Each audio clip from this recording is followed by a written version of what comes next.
Royal Daily Report Prince Harry's war on the British tabloids just exploded in his face. His legal team jumped ship journalists hit back hard, and the man who claims victimhood now looks like he's on a personal vendetta. This isn't justice.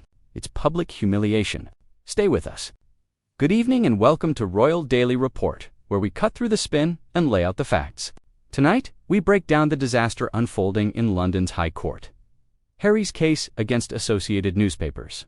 The Daily Mail Group is crumbling fast. His lawyers are resigning, and the defense is tearing his victim's story apart. If you're new here or want every raw update, hit subscribe right now. Turn on notifications and join the Royal Daily Report family. Channel name on screen, Royal Daily Report. Let's get into it. Okay, so Harry and Meghan bounced from the UK, claiming they wanted privacy and all that stuff. Well, turns out his latest attempt to hold the tabloids accountable is spiraling into a full-blown disaster. The Duke of Sussex has been on this crusade for years, accusing the British press of illegally gathering information on him and his family. But right now, in open court, the whole thing is collapsing before our eyes. The big turning point. Key members of Harry's own legal team have jumped ship. Resigned mid-trial. That's not a minor setback. That's like your star quarterback walking off the field in the middle of the game. Insiders are saying it wasn't just a reshuffle. It was a strategic retreat. They saw the writing on the wall, a sinking ship, and got out before it went down completely. The case centers on Harry's sweeping accusations against Associated Newspapers Limited, the Daily Mail, and Mail on Sunday. He's claiming illegal activity, conspiracies, phone hacking, private investigators, the whole 9 yards. But the defense came out swinging, and they got personal. Really personal. Harry's targeting 2 prominent royal journalists, Rebecca English, royal editor at the Daily Mail, and Katie Nicholl, author and broadcaster. He's accusing them of criminal behavior for digging up dirt on him and his circle. But Associated Newspapers is painting a completely different picture. They're saying Harry isn't some innocent victim of shady press tactics. He actually participated in the circus, played the game, and benefited from it at times. Specifically, they went after Katie Nicholl.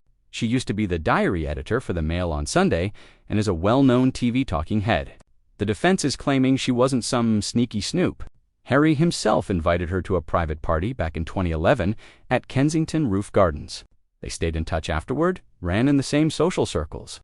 That's a far cry from a criminal conspiracy, isn't it? And Nicholl's response was blunt. No, Harry, you invited me to come and party with you. Ouch, that stinks. It completely undermines his victim narrative and makes it look like he's got a personal vendetta against someone he actually knew and socialized with. The case against Rebecca English is similar. Harry's lead lawyer, David Sherborne, tried to show an email from 2010 where English was supposedly trying to get flight details for Harry's then-girlfriend, Chelsea Davy, from a private jet company. Sherborne argued it proved she was using illegal methods. But the defense shot that down too, saying the email didn't prove anything criminal. They pointed to English's long, legitimate career as a journalist and her professional access during Harry's time as a working royal. The combined effect is devastating for Harry. It humanizes these journalists, makes them seem like they're just doing their jobs. And it makes Harry look like he's on a personal witch hunt, exaggerating things, and blurring the lines between normal journalism and actual criminal activity. You could see the toll it was taking on him in court. He looks stressed, older, miserable. The irony is thick, right? The guy who spent years complaining about press intrusion is now sitting in a courtroom with the entire world watching his every move as he tries to destroy the careers of these journalists. And the fact that his legal team is bailing, that's huge. It shows they've lost faith in his case. One legal analyst said that when solicitors walk away like that, it's because they think their client's instructions are unsustainable or the evidence has completely fallen apart. They're not abandoning the law. They're abandoning Harry's version of events. It's brutal, but that's how it is for Harry. This is a disaster, plain and simple. This case was supposed to be the cornerstone of his and Meghan's whole crusade against the UK media. They framed it as this moral battle, good versus evil. But if it collapses, it's more than just a legal defeat. It's a huge symbolic blow. It undermines his credibility, makes him look like he's just a whiner who can't handle the press. And let's not forget the legal bills. If he loses, he could be on the hook for a ton of money.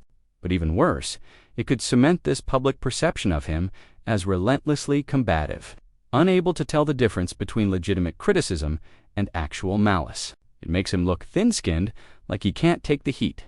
Meanwhile, these reporters are coming out looking pretty good. They're not the faceless villains Harry's painted them to be. They're established professionals defending their reputations. Katie Nicholl, who just beat cancer, and Rebecca English, who's been covering the royals for years. They're fighting back. They're saying Harry's narrative is BS, that he's rewriting history to make himself look better. The whole trial has shifted. It's not just about what these journalists did 10 years ago. It's become a referendum on Harry's judgment, his relationship with the truth, and whether he's just waging a personal war, and the fact that his lawyers are bailing is the clearest sign yet that he's losing. The image of him sitting in that courtroom, it was pretty stark. He looked miserable, diminished, like a little kid in a suit that's too big for him. This was supposed to be his big moment, his chance to finally get back at the tabloids. Instead, it's turning into a public meltdown. And where's Meghan in all of this? She's an ocean away in Montecito. Radio silence. No public displays of support. No holding his hand as he walks into court. Nothing for a couple who built their brand on this us against the world narrative. Her absence is deafening. It screams volumes. He moves his family across the world to protect them, and now he's standing alone facing the music. Sources are saying the atmosphere around Harry is tense, despondent. The legal team's resignation wasn't just a tactical setback, it was a vote of no confidence. They're basically saying his case is a loser. This leaves him exposed, not just legally, but emotionally. His misery in court isn't just about the tough questions he's facing. It's about watching his whole identity, his righteous victimhood, being torn apart in front of everyone. The testimony has been brutal. It attacks his narrative of being unilaterally persecuted. The story about him inviting Katie Nicholl to parties about their social contact, it paints a much more complicated picture. It suggests that he was an active participant in the media game, that he benefited from it at times.